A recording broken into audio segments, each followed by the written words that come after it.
Welcome to the Rugby Obsession Deep Dive. Today, we're really getting into something fascinating, a massive turnaround story in rugby, actually. If you're interested in what makes a winning team tick, or maybe what happens when the culture collapses, well, this is definitely for you.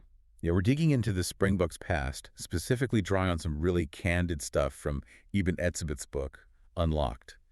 It's about a pretty painful time for them, hitting rock bottom, really, Yeah. and finding out what needed to change before they could rebuild. It's incredibly honest. Etzebeth doesn't hold back at all. He talks about this weak culture that was really embedded in the squad early in his international days. And it wasn't just an internal feeling, it was brutally exposed on the scoreboard by the All Blacks, time and again. It goes way beyond just tactics or skills, doesn't it? It's about standards just slipping away. Yeah. Before we get into the specifics, the actual moments Etzebeth highlights, just a reminder, make sure you subscribe to Rugby Obsession. That way you won't miss out on any of these deep dives. Okay, so to really grasp this cultural problem, you need the context. And the scores from that time, they paint a pretty stark picture. We're talking 2016-2017, mostly under Alistair Coetzee. Right. People often remember the 57-0 in Albany in 2017. That was, a huge shock. It was a record defeat. But Etzebeth, in the book, he seems to focus even more on the year before, 2016, as maybe the real low point, the clearer sign of the rot. Okay. Yeah, 2016 saw two really heavy defeats to New Zealand. There was the 41-13 in Christchurch, bad enough. But then there was the game in Durban. At home, they lost 57-15. 57-15. Wow. In South Africa, that's more than just a loss. Exactly. And that score, 57-15 in Durban, it's still the All Blacks' biggest ever winning margin against the Bucks away from home. It felt like a fundamental breakdown. And Etzebeth's description of the crowd reaction in Durban, that really sticks with you. It does. He says he doesn't really recall booing, which you might expect. Right. You expect anger. But he said the silence was worse. He writes something like, "When fans boo, it shows that they care, but that silence means they have no hope for you anymore." That's powerful. Silence meaning they've just given up, disconnected. Yeah, like the hope is just gone. Anger means there's still something there, some expectation.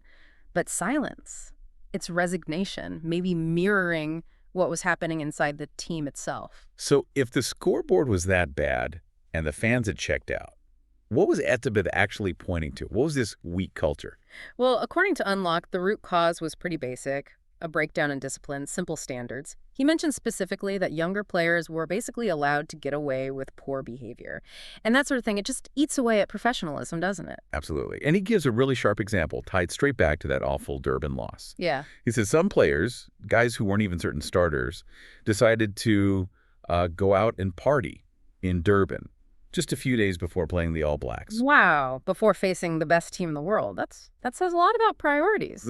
Or lack thereof. It screams lack of leadership, doesn't it? Etzebeth felt the whole setup was missing something vital. He did. He talks about the camp lacking an effective leadership group of experienced players, people setting the tone. So it wasn't just about the coaches laying down rules, it was about the players policing themselves. Exactly. He felt the senior guys needed to be the ones who weren't, scared to tell the younger guys that this is not how real Springboks behave.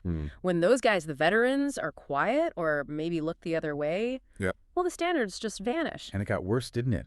The reaction after the games was maybe even more telling. Yeah, that's where you see the acceptance of failure almost, the normalization of it. This is where Etzebeth sounds really properly frustrated.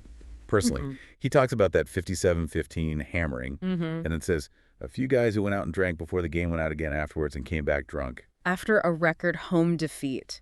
It's hard to fathom, isn't it? How you process defeat tells you so much. Etzebeth says he was always wound up by teammates who weren't hurting or are as angry as I am.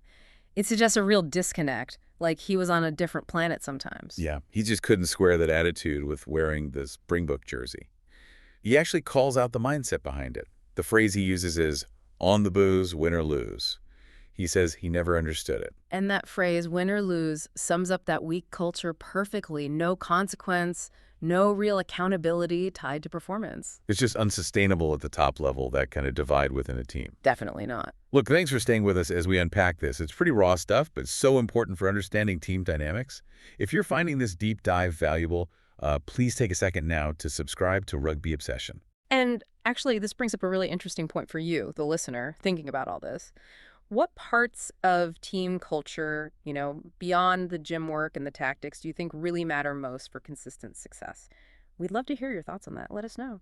Yeah, definitely share your opinions with us because, as the book shows, these cultural issues weren't just theories. They had real immediate consequences on the field. That's a crucial point.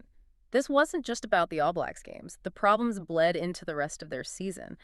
That Durban loss wasn't the end of the pain that year. No, he mentions the end of year tour, too, Hmm. and the historic first ever loss to Italy. Right, that Italy loss. Suddenly those guys partying before the Durban game, it doesn't look like a one-off lapse anymore, does it? No, it looks like a symptom of something much deeper, a system failing. The culture, Etzebeth describes, showing up everywhere, against everyone. It really was. And what Etzebeth does so powerfully, by being so honest, is map out that whole cycle of failure. It starts with maybe weak management, lets the senior players go quiet, allows indiscipline to creep in, and boom, you start accepting defeat. Hmm. His honesty shows that painful self-reflection is needed. You have to hit those lows sometimes to figure out how to get back up. So wrapping this up, thinking about everything Etzebeth revealed, the leadership gaps, the indiscipline, here's something to mull over. How vital is that player-driven discipline, the kind that comes from within the squad, maybe from that anger and hurt Etzebeth felt, Yeah. compared to just rules handed down by a coach? How important is that for keeping a team at the elite level year after year? That feels like the core of it, doesn't it? A coach sets the framework, maybe, but the culture, the real standards, that has to live and breathe within the player group itself. That internal drive, that demand for excellence from each other, seems like that's the difference between just being good occasionally and building something truly lasting. Absolutely. Well, hopefully these insights from inside the Boerkamp have given you some food for thought. If you haven't subscribed yet, please do hit that subscribe button at Rugby Obsession so you catch all our future deep dives. Thank you for listening to the Rugby Obsession Deep Dive, and we will look forward to you listening to our next episode.